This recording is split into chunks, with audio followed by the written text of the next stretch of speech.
defamed Carroll again and opened himself up to a third lawsuit. Just listen to what he said last night in Rome, Georgia. I just posted a $91 million bond, $91 million, on a fake story, totally made up story. Think of it, $91 million.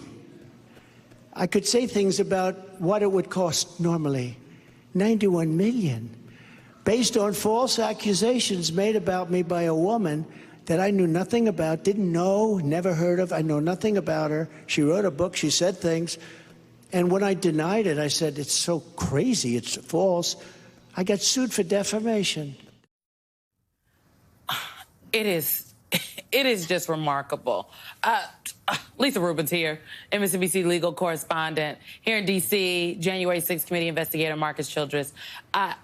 It is remarkable because Donald Trump is Donald Trump. I want to start with this $91 million, which I think is pretty interesting. Andrew Weissman, our friend, noted in a tweet, 90 million down, 400 million to go, and the public has no idea who may have actually put up the money or provided a guarantee to support the bond. But one thing's sure, Trump is beholden to someone for a whole lot of money.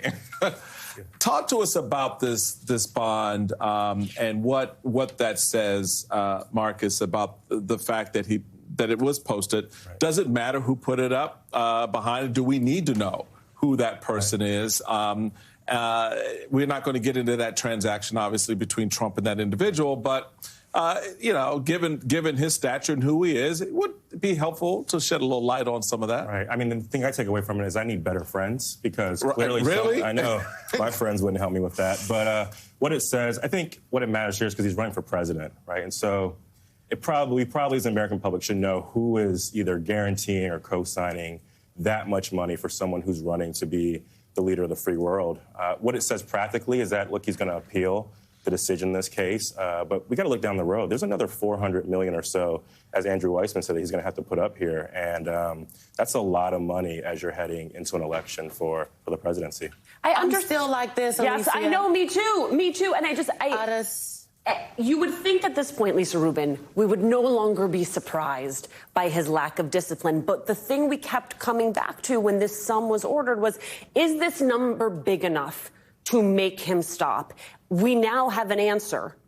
Well, you're right. We do have an answer. It was enough to make him stop until he was past a point that the judge could no longer order more, have any further consequences for it. I mean, I'm struck by the fact, Alicia, that he said these things the night after he posted a bond, filed his notice of appeal. The judgment is long past finalized. Should E. Jean Carroll and her team want any further relief now, their only option is to file a new lawsuit. And what's striking about that is in the last case, the punitive damages award of $65 million was as great as it was because Donald Trump kept saying it after the initial judgment. The argument they made is he was not deterred by the first award, and in fact, continued to say it again and again and again. And they even aired clips, for example, of the CNN town hall days after the initial verdict. So he was, in some respects, very disciplined. He didn't say a word until after the notice of appeal. He obtained a bond through a reputable insurer, Chubb Insurance Company, posted that $91.63 million. And then the night after, he goes on a tirade saying things that not only are potentially defamatory, but totally echo the two statements in 2019 for which he was held liable. So what is E. Jean Carroll's recourse now? You know, I wish I could get into Robbie Kaplan and Sean Crowley's head right now, because I think her recourse here is to sue again, or at the very least to oppose the bond, which is an option that Judge Kaplan gave them. Judge Kaplan said if they want to oppose the bond in any respect, they have until Monday, that's tomorrow, at 11 o'clock. If they do oppose it, there'll be a hearing at 3 p.m. tomorrow in Manhattan Federal Court. And if there is, I'll be there. Yet another thing to look for, friends. It was just so much. Donald Trump, he talked about literally all of his court cases last night. He went on a tirade, honestly. And for me, it's just kind of like, you in the defamation case, it's like, you don't have the money. What is happening here?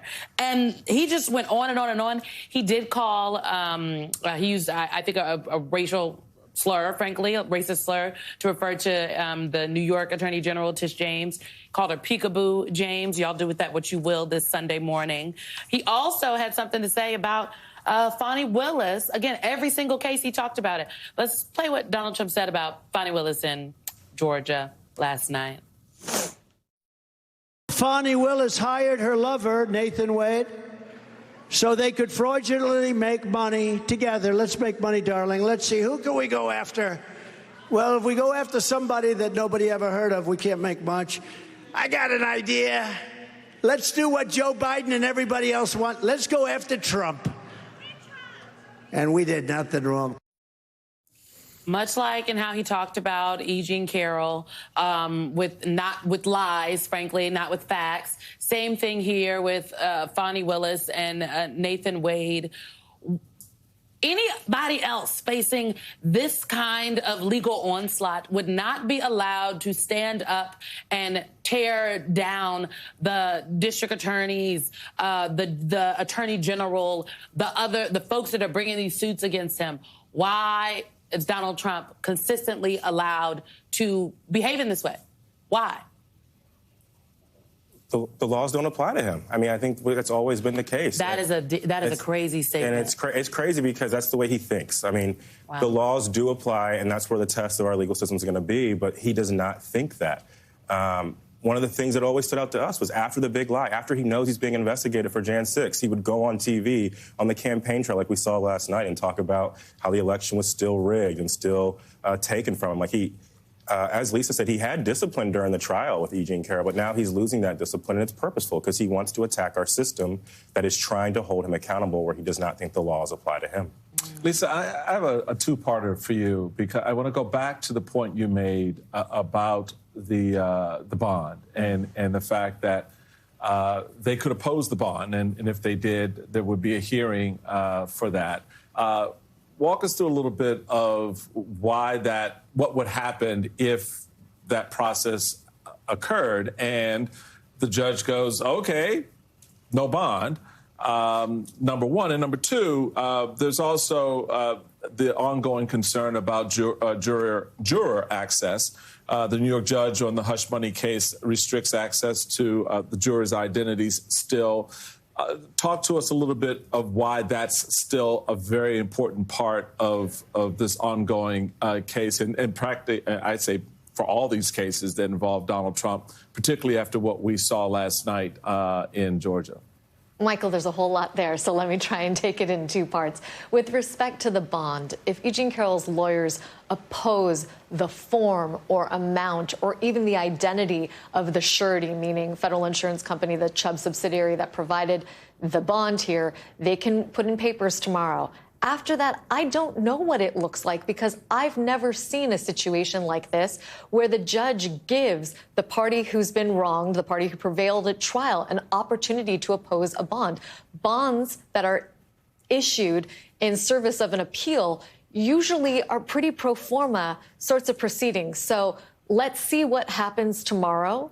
It may be that they say this is not enough security for them, or we don't know enough about the terms. Donald Trump, in that clip you played earlier, made this weird offhanded remark about how there was something off about the terms of the bond, meaning that you usually get a bond like that for less. It was a little bit vaguer than that, but I think that's what he was alluding to.